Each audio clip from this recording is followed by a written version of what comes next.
Salut tout le monde, bienvenue à Finances fondamentales, le podcast d'éducation financière dans lequel je te synthétise des livres sur les finances personnelles et l'investissement boursier en 5 points clés et où je réponds aussi aux questions des personnes auditrices à l'aide de cas concrets et transparents. Si tu souhaites prendre en main ta santé financière, t'es à la bonne place. C'est parti, bon podcast! Salut tout le monde, bienvenue à ce 143e épisode de Finances fondamentales. Aujourd'hui, on fait la synthèse du livre The Value of Simple, écrit par John Hay Robertson en 2018. Donc, ce livre-là, c'est un guide pratique qui tente de démystifier les principaux concepts financiers puis qui offre des conseils clairs sur la gestion de l'argent puis les investissements. En utilisant une approche assez accessible, l'auteur tente de vous aider à prendre des décisions éclairées pour améliorer votre situation financière. Premier élément de synthèse, les fondements de la gestion financière. Donc, le livre commence par expliquer les principes fondamentaux sur comment gérer son argent, y compris, bien sûr, la budgétisation, l'épargne et la réduction des dettes. L'auteur insiste sur l'importance de vivre selon ses moyens et de se créer un plan financier qui est réaliste. Par exemple, il encourage les lecteurs à établir un budget mensuel détaillé pour mieux comprendre leur habitude de dépenses puis identifier les domaines, les endroits où ils peuvent réussir à épargner davantage. Donc, en gros, budgéter pour réussir à réduire vos dépenses et à épargner, c'est pas plus compliqué que ça, ce premier point-là. On se rappelle que pour faire ça, nos objectifs doivent être clairs. Deuxième élément de synthèse, investir à faible coût. L'auteur souligne l'importance de choisir des options d'investissement qui coûtent pas cher, donc à faible coût, comme des FNB indiciels pour maximiser les rendements à long terme. Il explique en détail les avantages des fonds indiciels dans le livre par rapport aux fonds gérés de façon plus active, comme les fonds communs. Il met en lumière les frais réduits et la performance généralement supérieure des fonds indiciels, comme on a vu depuis le début du podcast. Par exemple, il compare le rendement moyen des fonds indiciels du SP500 avec celui des fonds communs gérés activement sur une période de plusieurs années et il montre que les fonds indiciels surpassent souvent leurs homologues gérés activement entre 72 à 97 % du temps, selon les sources. J'arrive à peu près au même résultat. Je me rappelle, il y a 2 ans peut-être, j'écoutais le podcast, l'excellent balado Le Planif, là, avec Fabien Major, qui est planificateur financier. Puis j'étais au gym de l'université, je m'entraînais, puis là, j'écoutais son podcast, puis c'était un podcast, on voyait clairement, il allait contre les fonds indiciels un petit peu. Il voulait montrer que ces fonds-là battent pas toujours les fonds gérés activement. Puis là, je l'écoute, il sort des statistiques, il sort différentes études qui me semblent très bien, là. Puis là, je me rappelle, je pense que ça faisait 30-35 minutes que je l'écoutais. Puis là, il dit à la fin le pourcentage, puis il dit finalement, il n'y a pas 95 % des FNB indiciels qui battent les fonds communs, comme tout le monde dit. C'est plutôt 72, 75, 70 %. Il me semble que c'était 70, 75 % là. Il disait pas en pourcentage, mais il disait comme en absolu. Puis j'étais comme, OK, là, ça fait 40 minutes que tu dis que les fonds indiciels sont pas si bons, mais il y a quand même entre 70 et 75 % selon toi qui battent les fonds communs de placement. Donc, j'étais comme, même si, tu sais, si les personnes qui vont contre les FNB indiciels vous disent quand même que 70 à 75 % d'entre eux vont battre les fonds communs. En fait, vont battre 70 à 75 % du temps les fonds communs, puis qu'il y en a d'autres qui vous disent 95, mais on peut estimer que c'est en 75 puis 95 % même pour ceux qui y croient pas. Donc, ça montre qu'en effet, il faut investir à faible coût sur le long terme. C'est toujours la meilleure façon de s'enrichir plutôt que de garnir les poches des gens qui travaillent dans le domaine financier. Et là, je fais attention encore une fois, là, ma dernière phrase portait peut-être à confusion. Ça ne veut pas dire que ces gens-là veulent vous voler votre argent. Ils peuvent vous apporter beaucoup d'un point de vue fiscal, mais vous pouvez faire affaire avec un conseiller financier, un planificateur financier, peu importe le titre de cette personne-là, et lui demander d'investir dans des FNB indiciels. Vous avez donc accès à un produit de qualité et bien sûr, vous payez un frais de gestion pour le service, mais au moins, vous avez des produits de qualité. Et après, vous avez accès au service également. Au lieu d'investir avec un service dans des fonds communs qui vont vous chercher 2,5 %. Troisième élément de synthèse, avoir un portefeuille diversifié. Donc, dans le livre Value of Simple, Robertson, là, il insiste vraiment sur l'importance de diversifier pour réduire le risque et maximiser les rendements. Donc, c'est des choses qu'on a déjà vues également avant dans le podcast. Il explique comment construire un portefeuille bien équilibré en investissant dans différentes classes d'actifs comme les actions, les obligations et avoir toujours aussi de la liquidité disponible. Il montre comment répartir judicieusement son capital entre ces différentes catégories d'actifs-là en fonction de son horizon temporel et son appétit pour le risque. Donc, je vous envoie à l'épisode 116 si vous voulez avoir mon opinion sur une répartition adéquate selon votre horizon de temps et votre profil d'investisseur. Donc, lui, il dit que la répartition des investissements entre les actions et obligations peut varier en fonction de l'âge et votre profil d'investisseur, justement. Et voici ce qu'il suggère généralement en fonction de l'âge. Donc, il dit que pour les jeunes investisseurs, donc 20-30 ans, ils devraient avoir entre 80 et 90 % d'actions, le reste en obligations. Il dit que les jeunes investisseurs ont généralement un horizon temporel plus long, ce qui va leur permettre de supporter un risque un peu plus élevé. Et par risque, on entend plutôt volatilité. Donc, par conséquent, ils peuvent opter pour une répartition un peu plus agressive avec une pondération en actions plus grande pour maximiser leur potentiel de croissance à long terme. Il parle ensuite des investisseurs d'âge moyen, donc 30 à 50 ans, c'est la tranche dans laquelle je me trouve. On devrait avoir entre 70 et 80 % d'actions selon l'auteur. Le reste en obligations. Donc, il dit que les investisseurs d'âge moyen ont souvent des responsabilités financières accrues comme l'hypothèque, l'éducation des enfants, etc. Ils peuvent réduire légèrement leur exposition aux actions tout en conservant quand même une part significative du portefeuille dans ce type d'actifs-là, soit les actions, pour quand même avoir une croissance à long terme. J'explique pas pourquoi ici, parce que j'en ai déjà parlé, là, mais moi, je suis 100% action parce que j'ai un horizon de temps devant moi qui est de plus de 20 ans. Pour les investisseurs proches de la retraite, donc 50-65 ans, l'auteur suggère une répartition entre 50 et 70 % d'actions, le reste en obligations.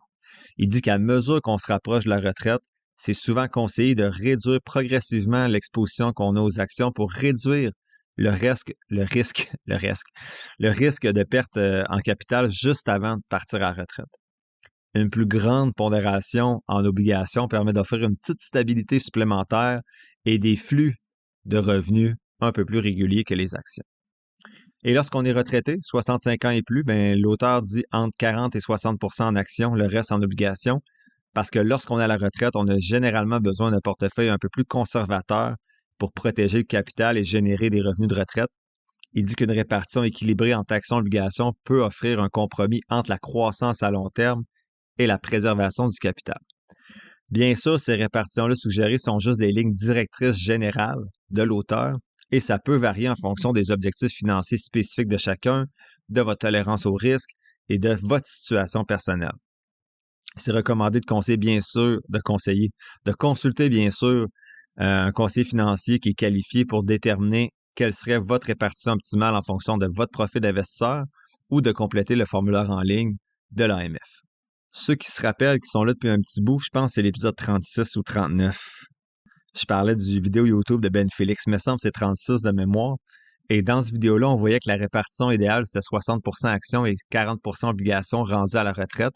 Donc 60 % d'actions internationales et 40 % d'obligations canadiennes. Et j'ai écouté un podcast de ce même Ben Félix-là. En fait, je ne l'ai pas écouté. J'ai eu un extrait et le podcast est sur ma liste à écouter, mais ces podcasts-là de Rational Reminder, c'est toujours en haut d'une heure. Là. Donc, il faut que, en anglais, en haut d'une heure à vitesse 1.5, il faut que j'écoute ça quand je suis seul dans la voiture, en faisant de la route ou peu importe. Donc, c'est sur ma liste. Je veux l'écouter parce que l'extrait que j'ai entendu, c'est qu'il disait plutôt qu'il y a des études récentes qui montrent qu'un portefeuille 100% actions à la retraite demeurait le meilleur investissement. Donc, on devrait finalement être toujours 100% actions. Donc, j'ai bien hâte d'écouter l'épisode. Puis, si jamais c'est ça qu'il dit dans tout l'épisode, parce qu'il y a sûrement des nuances à apporter à travers l'heure et demie, je vais même y écrire pour voir pourquoi tu es passé de ton vidéo 60-40 à 100%. C'est quoi ta position finale? Mais je n'ai pas encore écouté l'épisode, donc je ne sais pas quel genre de questions je vais pouvoir y poser. At Talus, we know cybersecurity can be tough and you can't protect everything, but with Talus, you can secure what matters most. With Talus industry-leading platforms, you can protect critical applications, data, and identities anywhere and at scale with the highest ROI. That's why the most trusted brands and largest banks, retailers, and healthcare companies in the world rely on Talus to protect what matters most. Applications, data, and identities. That's Talus, T-H-A-L-E-S. Learn more at talusgroup.com/cyber. Quatrième élément de synthèse, éviter les pièges. Donc, l'auteur te met en garde là, contre certains pièges courants auxquels tu pourrais être confronté, surtout si tu commences dans l'investissement, comme le market timing et la spéculation. Donc, le market timing, c'est de dire, ah ben là, c'est un bon moment pour investir, ou au contraire, c'est pas un bon moment parce que Trump a dit qu'il y avait des tarifs avec tel pays, etc. Donc, l'auteur souligne vraiment l'importance là, de rester discipliné puis de pas se laisser là, influencer par les fluctuations du marché à court terme, par le beau-frère ou par ton ami. Il explique comment justement le market timing peut entraîner des décisions qui sont impulsives et des pertes financières qui peuvent être importantes. Et il encourage lui plutôt là, une approche d'investissement comme je fais sur le podcast, soit à long terme et basée sur la patience et une stratégie claire et réfléchie à tête reposée. Enfin, cinquième élément de synthèse, planifier pour l'avenir. Donc, le livre met vers la fin en lumière l'importance de planifier à long terme, y compris la constitution d'un fonds d'urgence, l'épargne pour la retraite et tout ce qui est planification successorale. Donc, l'auteur encourage les lecteurs à élaborer un plan financier global qui va prendre en compte leurs objectifs à court terme, mais également à long terme, ainsi que tous les événements là, qui peuvent être imprévus entre l'un et l'autre. Par exemple, il souligne l'importance de souscrire à une assurance adéquate pour protéger les intérêts financiers de sa famille. On a parlé le mois passé là, dans l'épisode avec Simon-Pierre Gingras, dans l'épisode bonus. Vous pouvez aller l'écouter. Donc, pour lui, là, la planification successorale, c'est justement une étape importante de la gestion financière. Puis ça consiste à organiser la façon dont vous allez distribuer vos biens, votre argent, après que vous allez être mort. Donc, voici quelques éléments, selon lui, là, à prendre en compte lorsqu'on veut planifier sa succession. Premier élément qui parle, c'est la rédaction d'un testament.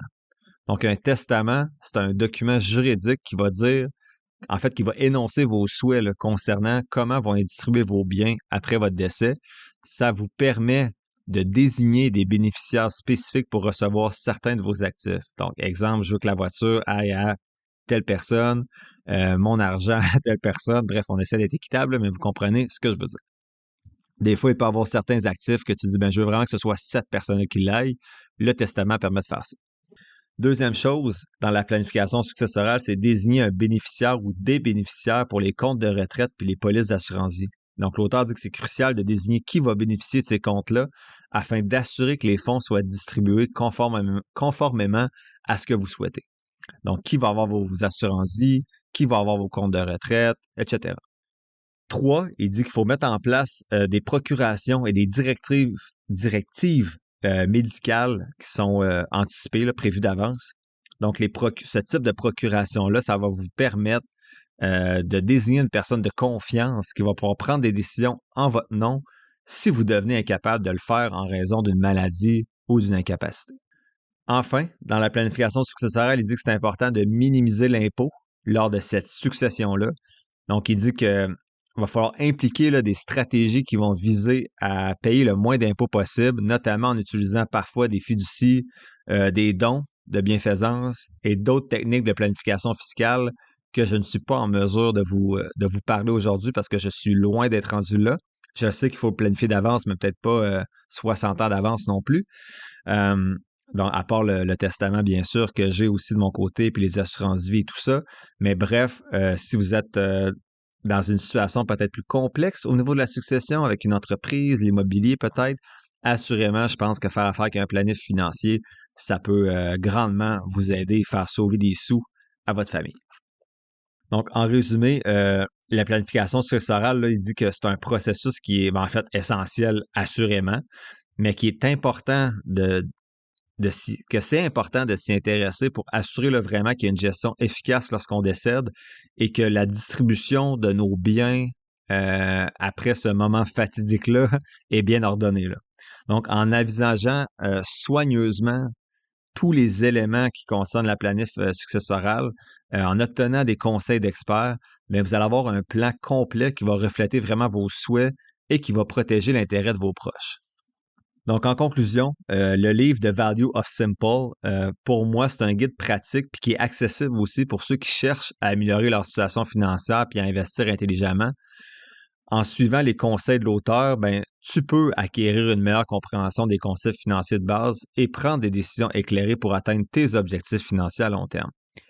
Est-ce que je recommande le livre? honnêtement, ils nous amènent pas ailleurs. On répète les trucs habituels, budgéter, investir à peu de frais, diversifier, de ne pas spéculer, puis voir à long terme. Il n'y a pas trop de détails non plus par rapport à ces éléments-là.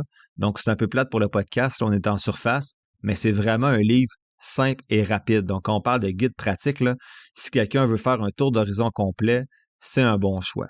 Par contre, pour aller un peu plus loin, je privilégierais quand même des livres français et québécois là, comme Elle investit de Carmen Kong ou As-tu réglé ça de Danny Provost qui font le même tour d'horizon de façon plus fluide et un peu plus précise.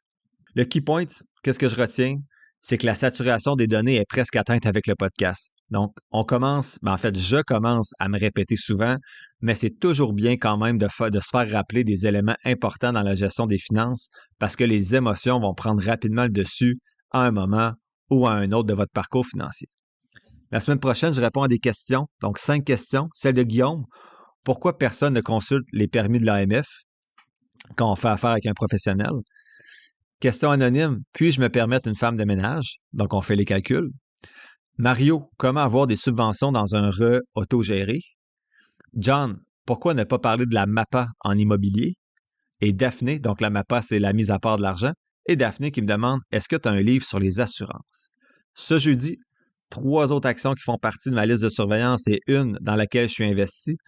Donc, KLA Corporation, KLAC, Buckle BKE et Ulta Beauty, ULTA. L'épisode tire à sa fin, j'espère que tu l'as apprécié. Si c'est le cas, je t'invite à le partager et à t'abonner au podcast, en plus de mettre quelques étoiles ou de le liker selon la plateforme sur laquelle tu m'écoutes. Tous les liens pour me soutenir sont quelque part dans la description de l'épisode. N'oublie pas que les informations communiquées dans le podcast sont dans un but strictement éducatif, ce ne sont pas des conseils financiers. Je t'invite à consulter un professionnel pour des conseils spécifiques à ta situation parce que je ne peux pas être tenu responsable de tes décisions financières. Comme je le dis depuis un petit bout, je ne suis pas un expert, prends donc pas ce que je dis pour du cash, fais toujours tes propres recherches. Sur ce, merci d'avoir passé un peu de temps avec moi aujourd'hui et on se voit dans le prochain épisode de Finances fondamentales.